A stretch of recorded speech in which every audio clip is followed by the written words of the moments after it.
Judicial Watch has released the FBI 302 interviews of former Justice Department lawyer Bruce Ohr that prove critical information about the political bias of the author of the Steele dossier was withheld from the FISA court. Judicial Watch President Tom Fitton tells One American News the 302 documents break open the Spygate scandal that criminally victimized President Trump. One America's John Hines has more from Washington. You've gotten some information. These 302s have been released.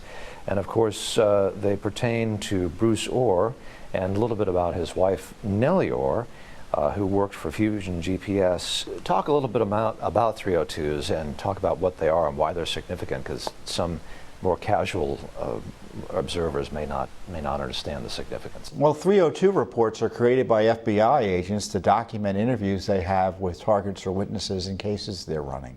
Because the FBI doesn't make tapes, as I understand it, right? No. Or transcripts, I guess. And they oftentimes, they rely on notes or their memory that go back later and create a narrative report of their interviews. And in the case of Bruce Ohr, just think about this. He's a senior Justice Department official, and he's a witness being interviewed by the FBI about his communications with the Clinton gang over at Fusion GPS and this foreign spy.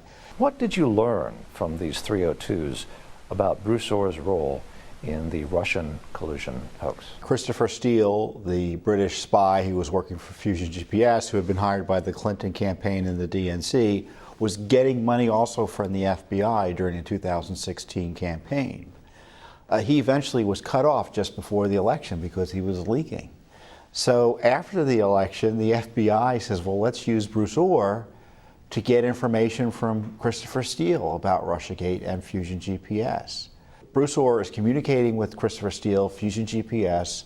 Bruce Ohr tells the FBI that Christopher Steele, it's pretty clear, didn't like President Trump and didn't want him to see him as president, and was adamant in that regard. And he was conveying Fusion GPS data directly to the FBI that was handed to him by, it looks like, Fusion GPS. His wife, Bruce Ohr's wife, also worked for Fusion GPS, so he had this conflict of interest. Nevertheless, he takes his wife's research from Fusion GPS. The headings saying it's from Fusion GPS are stripped, and he gives that to the FBI as well. The documents also show that Fusion GPS, the Clinton camp, was working with the Obama State Department on this whole Russia attack on President Trump as well. So you've got the FBI, Justice Department, the State Department, working with the conflicted Bruce Ohr, his wife Nellie Ohr, and the Clinton spy ring at the Fusion GPS, all to get President Trump. This is the coup in outline. Incredibly, you see documentation in these FBI 302 reports that Bruce Ohr was talking to Christopher Steele through the infamous WhatsApp application. Talk about that. Well, WhatsApp, I guess, is an application that allows you to communicate more securely. I guess it's not perfectly secure, and then delete the communications quickly and easily. Is this something that the FBI would not have access to? So in other words, he would be avoiding detection. You know, why would a DOJ official use an application like that to communicate with a witness? Is this evidence that could be used to bring charges against individuals, do you think? Would this be material, to use a lawyerly phrase?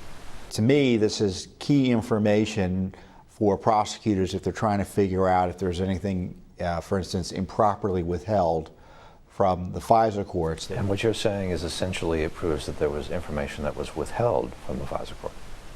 Certainly, when you look at these material information, you look at these 302s and then compare what's been released in the FISA applications that Judicial Watch also obtained under the Freedom of Information Act, you'll see a lot of the detail doesn't make it in. You are smiling a little bit because I think that you feel that you guys have cracked the code here, or maybe is this a smoking gun? I mean, look, there's been news out there that Christopher Steele obviously hated Trump or warned everyone about it. We knew Ohr's wife worked with Fusion GPS. But to see it dramatically illustrated and confirmed in FBI documents. So there's no plausible deniability the FBI and the Justice Department have about the corruption that's been uncovered about these relationships and motives. So you got the goods. These are the smoking guns, that's for sure. And from what we understand, more is coming.